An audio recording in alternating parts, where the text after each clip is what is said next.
Hello students, welcome to my channel easy learning accounts. आज के इस वीडियो में हम format of bank reconciliation statement पढ़ेंगे।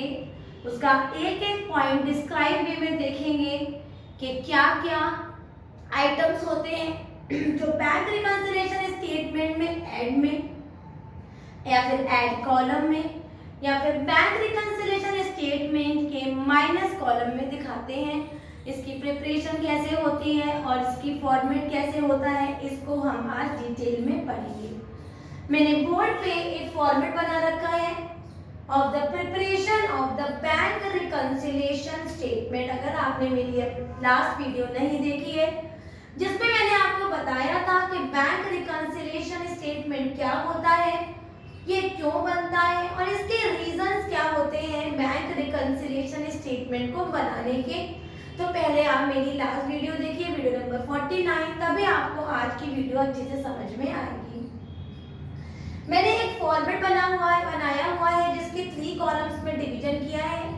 पहले कॉलम में पर्टिकुलर, दूसरे में add column and the third one is minus.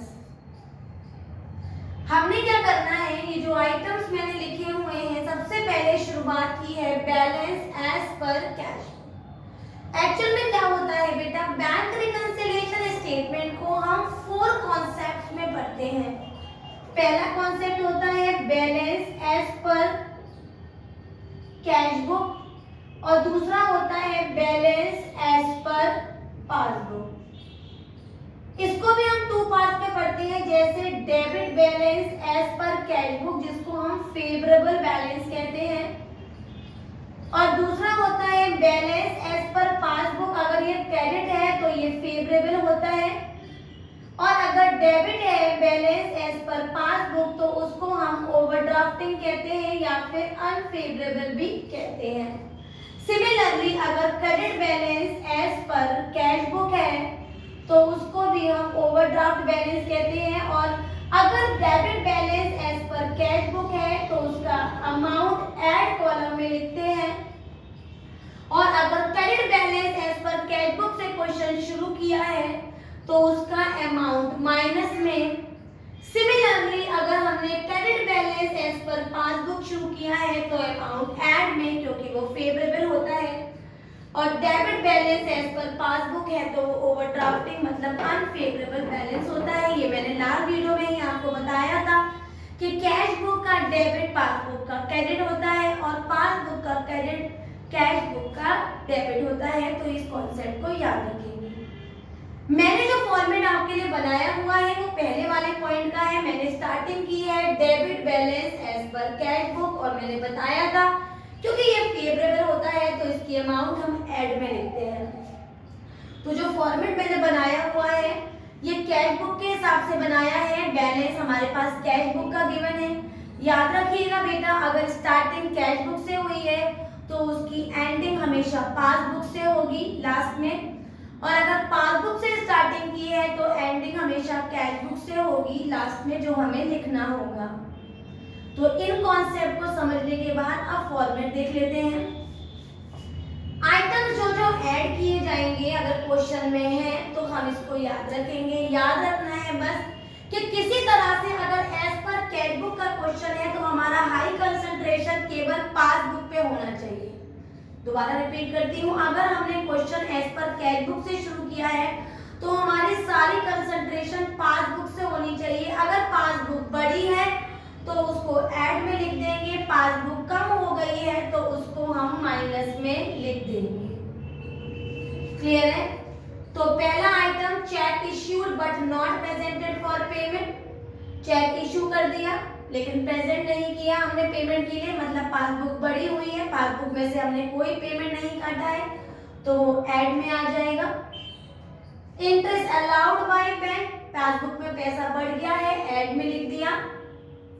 Interest and dividend collected by bank, again passbook बढ़ गई है तो हम इसको ऐड में दिखाएंगे। मैंने अभी आपको बताया जब भी एज पर कैश बुक का क्वेश्चन से स्टार्टिंग होगी तो हमारा सारा कंसंट्रेशन पासबुक पे ही होगा। पासबुक बड़ी है तो ऐड में लिख देंगे, पासबुक कम हो गई है तो उसको माइनस में, right. Direct deposit into bank, bank में पैसा पासबुक बढ़ गई, ऐड में दिखा दिया। Any wrong amount collected in the bank, bank में क्रेडिट होना मतलब बैंक में पैसा आना, पासबुक बढ़ गई तो मैंने ऐड में दिखा दिया। Any amount wrongly credited in the cash book, cash book में पैसा कम हो गया तो नॉर्मल बात है पासबुक में बढ़ गया होगा, तो हमने इसे ऐड में दिखा दिया।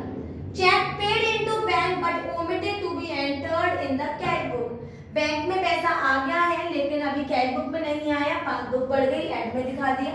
Under casting on the receipt side of cash book, receipt side में मैंने कैश बुक में पैसा कम एंटर कर दिया है तो पासबुक नॉर्मल सी बात है बढ़ गई होगी, मैंने ऐड में दिखा दिया। Overcasting of the payment side of the cash book, cash book से पेमेंट ज्यादा चला गया फिर पासबुक बढ़ गई, मैंने उसे ऐड में दिखा दिया। ये सारे आइटम्स हैं बच्चे, याद रखना जब भी एज पर कैश बुक से क्वेश्चन शुरू करेंगे तो हमारा हाई कंसंट्रेशन पासबुक पे होगा, अगर पासबुक बढ़ेगी तो उसको ऐड में दिखा देना और पासबुक कम हो रही है तो उसको माइनस में दिखा देना। सबसे इजी कॉन्सेप्ट है और इसी कॉन्सेप्ट को हम लेके पूरे क्वेश्चंस को करेंगे। अब माइनस के आइटम्स, क्योंकि यहाँ पर पासबुक कम हुई होगी, cheque paid into bank for collection but not yet credited, मैंने बैंक में पेमेंट कर दिया है, पे कर दिया है लेकिन वो अभी क्रेडिट नहीं हुआ है तो पासबुक अभी कम हो गई है तो इसको हम माइनस में लिख देंगे। Cheque paid into bank but dishonour, जो बैंक में पैसा आया था वो अभी डिसऑनर हो गया, मतलब मेरी पासबुक में पैसा नहीं आ पाया, just as the above points, credit नहीं हुआ या पैसा नहीं आया तो पासबुक नहीं बढ़ी तो उसको हम माइनस में लिख देंगे। Cheque entered in the bank column of the cash book but not send to bank, cheque की एंट्री मैंने कैश बुक में तो कर दी लेकिन बैंक में नहीं भेजा, पासबुक कम है अभी तो घट गई है तो मैंने उसे माइनस में दिखा दिया। बैंक चार्जेस, पेमेंट चार्ज हो गया तो वो स्टैंडिंग चार्जेस हो जाएंगे और वो हमारी पासबुक को कम कर देंगे तो मैंने वहां पर उसे माइनस में दिखा दिया। इंटरेस्ट ऑन बैंक ओवरड्राफ्ट, ओवरड्राफ्टिंग का इंटरेस्ट है, इसे भी हमारी पासबुक को कम हो जाएगी तो हमने इसे माइनस में दिखा दिया। Direct payment made by bank, bank payment कर रही है, माइनस में दिखा देंगे, पासबुक कम हो गई। Any wrong debited by the bank, passbook में से पैसा एक्स्ट्रा में चला गया तो पासबुक कम हो गई, मैंने माइनस में दिखा दिया। Any amount debited in the cash book, cash में पैसा आ गया है तो नॉर्मल है कि पासबुक कम रह गई होगी तो माइनस में दिखा दिया। Cheque issued but omitted to be entered, cheque issue कर दिया लेकिन पासबुक में एंटर करना भूल गए हैं तो पासबुक कम हो गई, फिर माइनस में दिखा दिया। Under casting of the payment side of the cash book, हम पेमेंट कर रहे हैं उसका पेमेंट कम हो गया, मतलब पेमेंट कम किया है तो कैश बुक बढ़ गई, जब बेटा कैश बुक बढ़ गई तो नॉर्मल है कि पासबुक उसके अपोजिट हो जाएगी, कम हो गई तो उसको मैंने माइनस में दिखा दिया। जो आइटम्स मुझे ऐड वाले दिखे उनको ऐड में लिखेंगे, माइनस वाले माइनस में लिखेंगे, दोनों साइड का एडिशन करेंगे बेटा और एडिशन करने के बाद बैलेंसिंग करेंगे। बैलेंसिंग कैसे होगी ध्यान से देखिएगा। ऐड माने का मतलब है वो पैसा जो हमारा है, हमारे पास है, और माइनस मतलब जो हमारे पास से जाएगा, राइट। फॉर एग्जांपल अगर यहाँ पर अमाउंट आपका 5000 आ जाए और जाने वाला माइनस आइटम आपके पास 4000 आ जाए, आपके पास आएगा 5000 और जा रहा है 4000, तो बैलेंसिंग में 1000 आपके पास बच रहा है। 1000 आपके पास बच रहा है, फेवरेबल है तो आंसर हो जाएगा, अगर डेबिट से शुरू हुआ है तो पासबुक का फेवरेबल होता है क्रेडिट, तो आंसर होगा यहाँ पर credit balance as per passbook, और बैलेंसिंग करेंगे बेटा और क्वेश्चन वहीं वाइंड अप हो जाएगा। एक बात हमेशा याद रखना, स्टार्टिंग कैश बुक से है तो एंडिंग हमेशा पासबुक से होगी। ये जरूरी नहीं है कि डेबिट से स्टार्टिंग है तो क्रेडिट से ही होगी, depends on the amount of totalling which comes. इस फॉर्मेट को अच्छी तरह से दिमाग में भरिए और याद रखिएगा कि बैंक रिकंसिलिएशन स्टेटमेंट में को मैं आपको 4 कॉन्सेप्ट से पढ़ाऊंगी और वो होगा पहला debit balance as per cash book, credit balance as per cash book, debit balance as per passbook and credit balance as per passbook. तो आज मैंने जो फॉर्मेट लिखा हुआ है ये है debit balance as per cash book का, credit balance as per cash book का भी यही फॉर्मेट होता, बस यहाँ पर क्रेडिट लिख देती और अमाउंट पहला वाला चला जाता माइनस में, बाकी कॉन्सेप्ट इज सेम।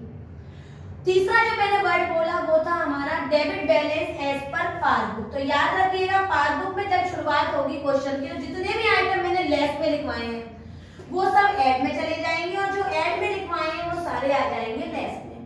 कोई फॉर्मेट में चेंजिंग नहीं है बच्चे, याद रखना। क्योंकि पासबुक से क्वेश्चन शुरू कर रहे हैं तो हाई कंसंट्रेशन कैश बुक पे होना चाहिए।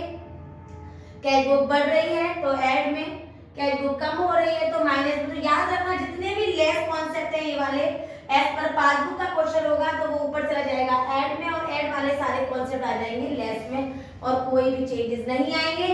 अगर credit balance as per passbook से क्वेश्चन शुरू है तो वो फेवरेबल होगा, उसको हम ऐड में दिखाएंगे। और अगर debit balance as per passbook से क्वेश्चन शुरू है तो वो अनफेवरेबल या ओवरड्राफ्टिंग होगी, उसे हम क्रेडिट में दिखाएंगे। ऐड वाले आइटम्स अगर क्वेश्चन में है तो वो लेस में चले जाएंगे, और लेस वाले आइटम्स अगर क्वेश्चन में है तो वो ऐड में चले जाएंगे। इतनी छोटी सी थ्योरी को याद रखना है और क्वेश्चंस हमारे अच्छे से सारे सॉल्व होते हुए चले जाएंगे। एक एक करके चारों कॉन्सेप्ट को न्यूमेरिकल में मैं आपको नेक्स्ट वीडियो में बताऊंगी। आज हमने presentation and the complete format of bank reconciliation statement देखा। ये भी देखा कि बीआरएस को हम किन चार कॉन्सेप्ट में स्टडी करेंगे। Debit balance as per cash book, credit balance as per cash book, debit balance as per passbook and the credit balance as per passbook. अगर आपको फॉर्मूला अच्छे से समझ में आया हो, एक एक पॉइंट आपको क्लियर हो गया हो, तो मेरी वीडियो को लाइक करें, शेयर करें और मेरे चैनल को सब्सक्राइब जरूर करें। Thank you.